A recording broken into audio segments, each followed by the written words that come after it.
जय जय श्री राम। आप सभी का जीवन मंगलमय हो। भारत संस्कार मंच YouTube channel, Facebook, Instagram, Twitter, x पर आप सभी महान भावों, प्रेमियों, सज्जनों का वंदन, अभिनंदन एवं स्वागत है। धर्म धर्मप्राणता के द्वारा ही सेकुलर यानी सामान्य व्यवस्था, सामान्य अवधारणा हो सकती है। आज धर्म के बारे में और संसार में, हर परिवार में, भारत में जो विपत्ति है, उस विपत्ति पर आपत्ति करने की अवसर है। ये विपत्ति किसी और ने नहीं पैदा किया है, ये भौतिक, भोगवादी, बुद्धिवादी व्यवस्थाओं ने पैदा किया है। और इनकी स्थिति क्या होती है? बुद्धि ज्ञान को नहीं समझ सकती,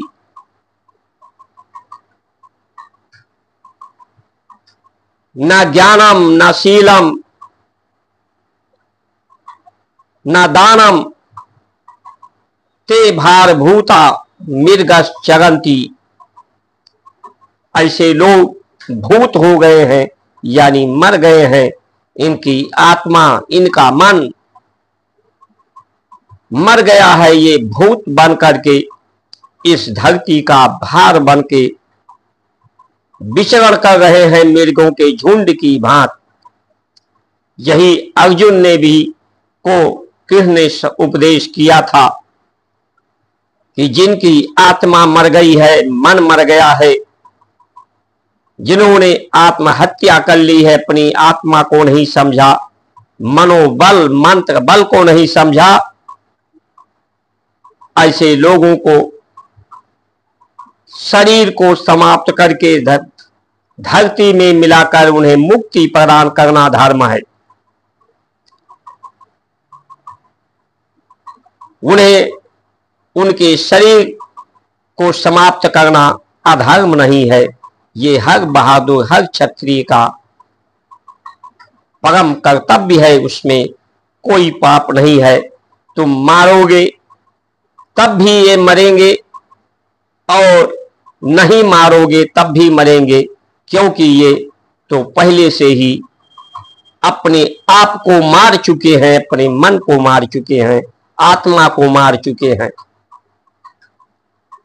वही स्थिति, परिस्थिति आज है। इसलिए जिनके पास ज्ञान होगा, शील होगा, धर्म होगा, दान की प्रवृत्ति होगी, वही लोग जिंदा बचेंगे जो परिस्थितियां हैं। इसलिए इस वीडियो को आप सभी महान भाव पूरा देख करके अधिक से अधिक subscribe, like, share, follow, comment करके, क्योंकि आप ऐसा करते हैं तो हमें भी आपसे प्रेरणा, एक बल प्रदान होता है और लोगों तक ये संदेश अधिक से अधिक उपदेश धर्म का, धर्मप्राणता का, कर्तव्य प्राणता का पहुंचा करके आप लोग पुरुषार्थ करते हैं। परमात्मा की कृपा आप पर को प्राप्त होती है इन्हीं व्यवस्थाओं के द्वारा। पशु तो कोई शिक्षा नहीं लेते, उनके पास कोई संविधान नहीं है, कोई अस्पताल नहीं है उनके पास, तब भी वो आपस में लड़ते हैं, झगड़ते हैं, जख्मी होते हैं, अपने जीभ से चाट कर या जमीन में लोड करके सही हो जाते हैं। जीने के लिए तो प्रकृति के प्रेरणा से वो जीते हैं, उसके लिए शिक्षा की क्या आवश्यकता है? वो भी भोजन करते हैं, नींद लेते हैं, संतान पैदा करते हैं, दुख सुख को अनुभव करते हैं। तो ये शिक्षा आज की अधिक से अधिक भोग को भोगने के लिए कि ज्यादा से ज्यादा तत्वों को समझा जाए, जाना जाए और उसे प्राप्त किया जाए।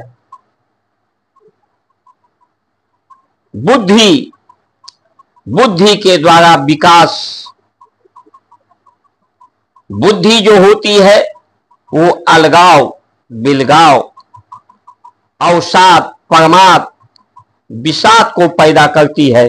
क्योंकि बुद्धि तो ये मानती है कि मैंने खाया, मेरे खाने से मेरा पेट भरेगा, दूसरे के नहीं से। अपने में और दूसरे में उसे भेद लगता है। इसलिए जो बुद्धि के अधीन है वो लोग सिर्फ अपने लिए जीते हैं। अपने जीने से उन्हें मतलब है, दूसरे को के मरने से या दूसरे को मारकर भी जीना पड़े तो उन्हें कोई संकोच नहीं होता। दूसरे को दुख देकर, दूसरे का अपमान करके, नारी को भोग करके, तत्वों को भोग करके, ये ऐसे लोगों का समूह है कि इनके समूह में जो शामिल हो उसको कहते हैं हम तुम्हारी रक्षा करेंगे, और जब तक तुम हमारे लिए उपयोगी बने रहोगे, हमारे भोग को उपलब्ध कराते रहोगे, तुमसे प्राप्त होता रहेगा, तब तक रक्षा करेंगे। नहीं तो अपने भोग के लिए जरूरत पड़ा तो तुम्हें भी मार देंगे।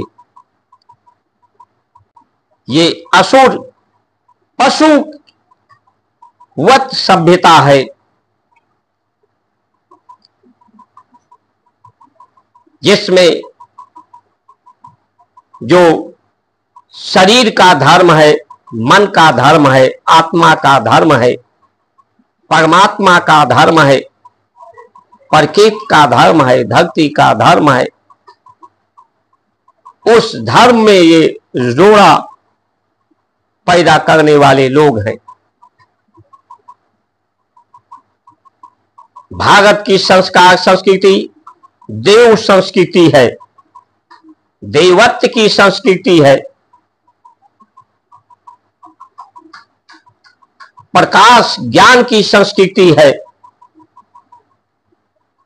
अमृत पान की अमरता की संस्कृति है, जो एकता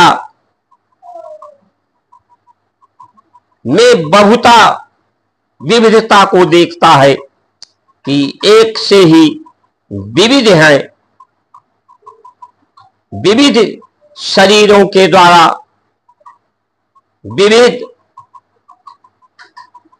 सृष्टि के द्वारा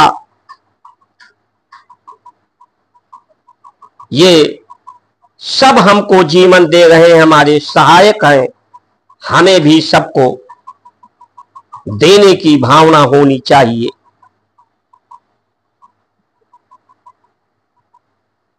विद्या, शिक्षा, दीक्षा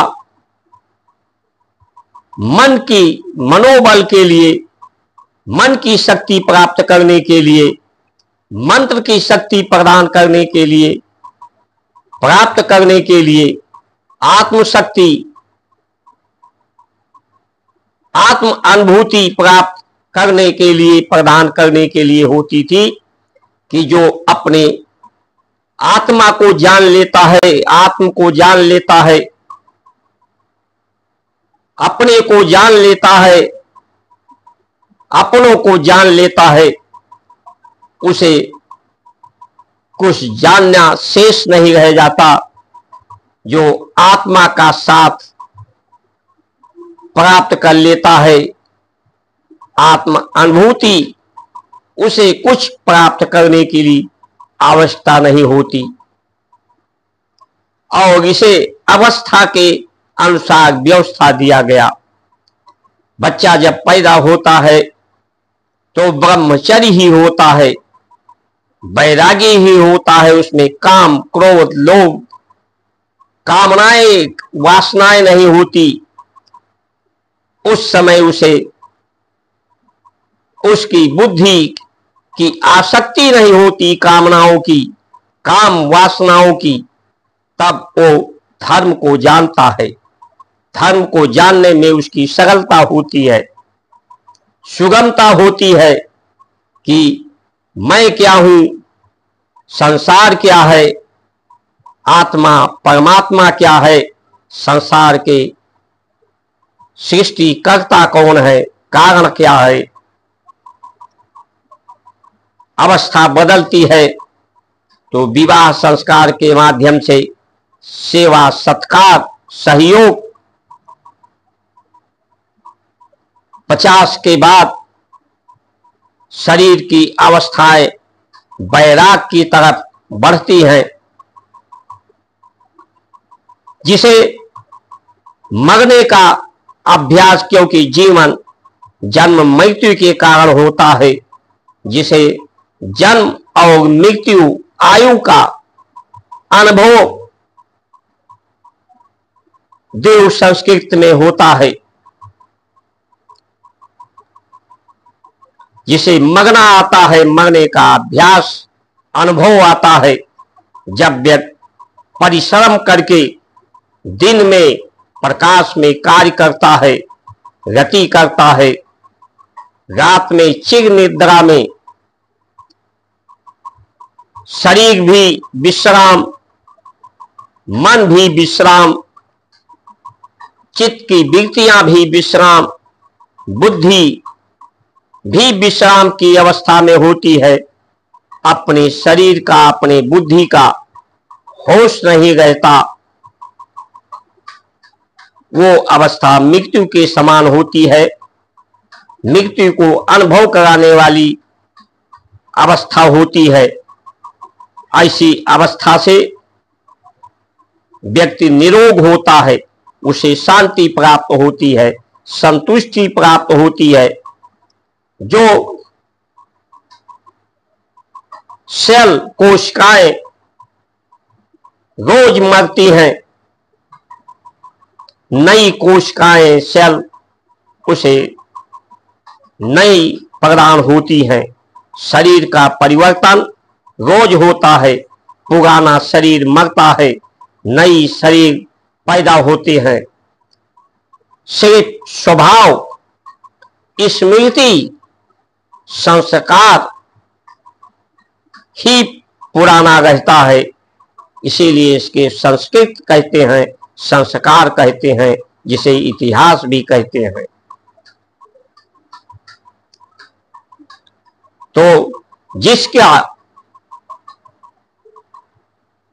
ये सृष्टि का कारण सत्यम शिवम सुंदरम है, उसी सत्य के द्वारा शिवम यानी कल्याणकारी, न्यायकारी, शांति प्रदान करने वाली, मनो को शक्ति प्रदान करने वाली, मंत्र शक्ति प्रदान करने वाली, सुंदरम, तन सुंदर, मन सुंदर, चित्त सुंदर, प्रकृति सुंदर, धरती सुंदर, वायुमंडल, ब्रह्मांड सुंदर के लिए ये सृष्टि है, इसका कारण है। ये कारण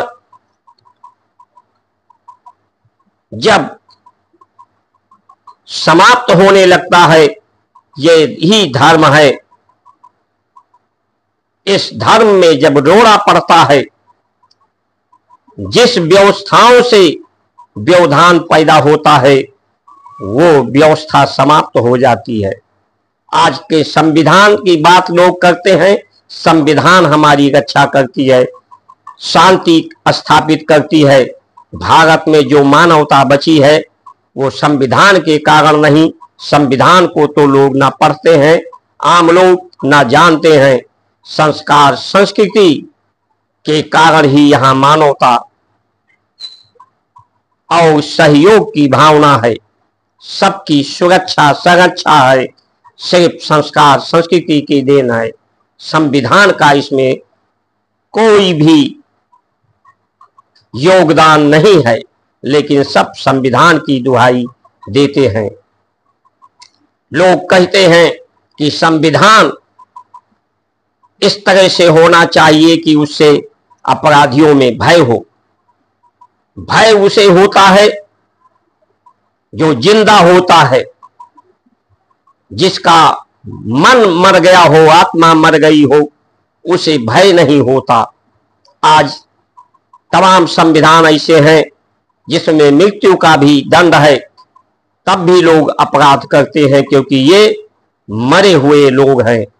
मरे हुए मुर्गी को या मरे हुए व्यक्ति को अग्नि पे लटाया जाए तो उसे क्या भय हो सकता है।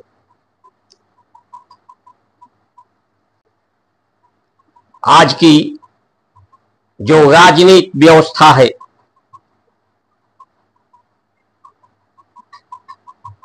चिकित्सा व्यवस्था है, शिक्षा व्यवस्था है,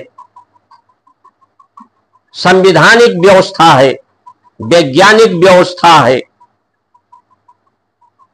जितनी भी व्यवस्थाएं हैं ये कल्याण करने में सक्षम नहीं है, शांति स्थापित करने में सक्षम नहीं है,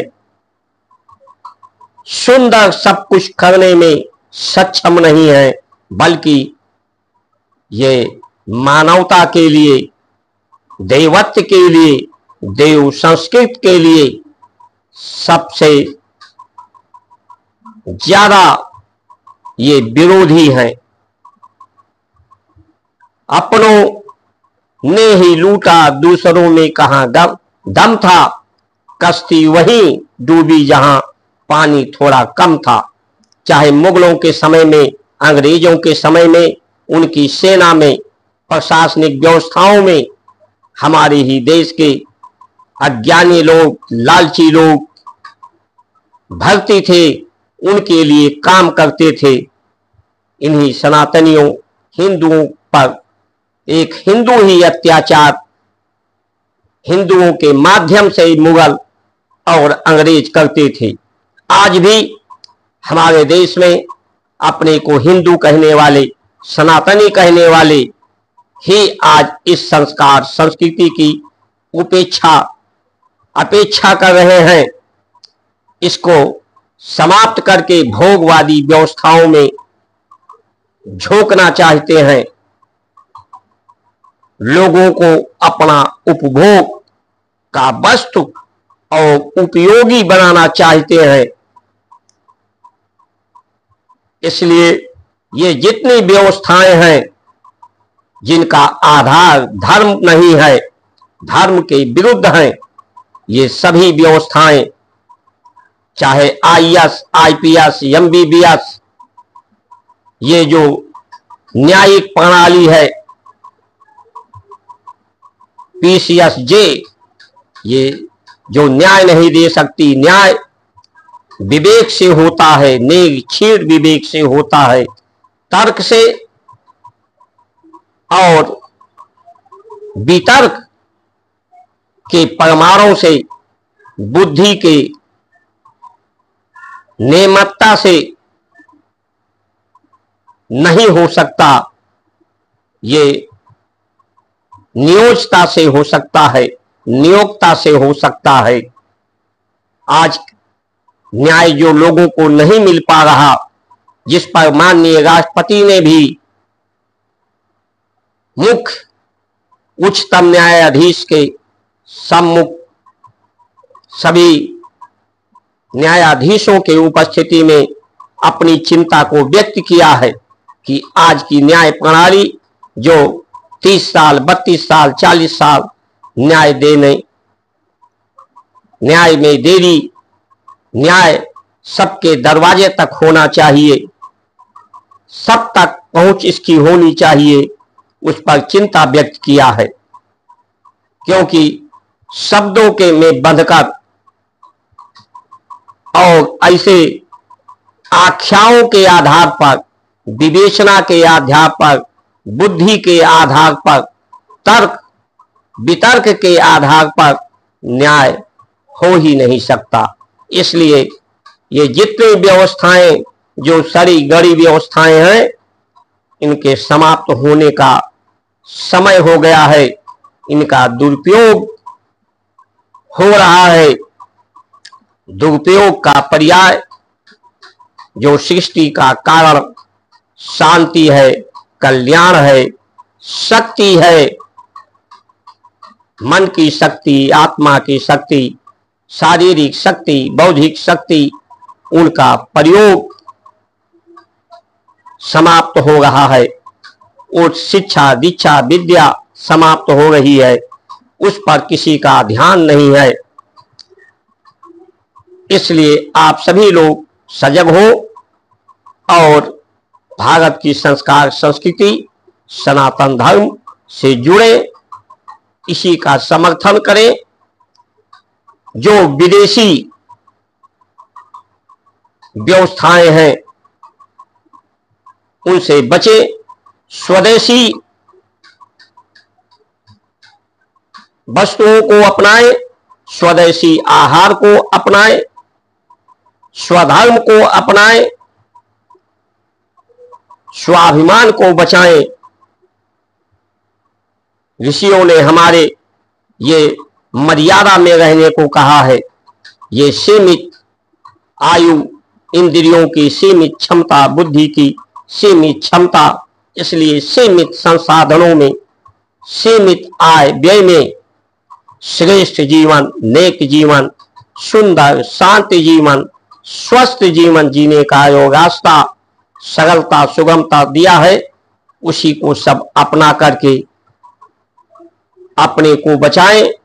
आने वाला समय आयुर्वेद का है, आत्म शिक्षा का है, आत्मज्ञान का है। ऐसे लोगों का महत्व बढ़ेगा। ऐसे लोगों को अपने को सुरक्षित संरक्षित रखना होगा। अपने को बचा के रखिए। आपकी भविष्य में बहुत आवश्यकता पूरे विश्व में पड़ेगी, ब्रह्मांड में पड़ेगी। परमात्मा को है आपकी आवश्यकता, प्रकृति को आपकी आवश्यकता है। ये जो परमाणु बम का खतरा लोग बता रहे हैं, ये भारत का, उस सनातनियों का कुछ नहीं बिगाड़ सकता। क्योंकि शरीर, संसार में सबसे बड़ी शक्ति जो है वो मन की शक्ति है, मंत्र की शक्ति है। इस शक्ति के आगे किसी की शक्ति काम नहीं करेगी। जिनके पास ये शक्ति है, इस शक्ति को धारण करें, समझें। ये शक्ति आपकी परमाणु बम से, न्यूट्रॉन बम से सबसे बड़ी शक्ति है। ये शक्ति आपकी रक्षा करेगी। इन्हीं वचनों के साथ आप सभी का सुमंगल कामना करते हुए जय श्री राम।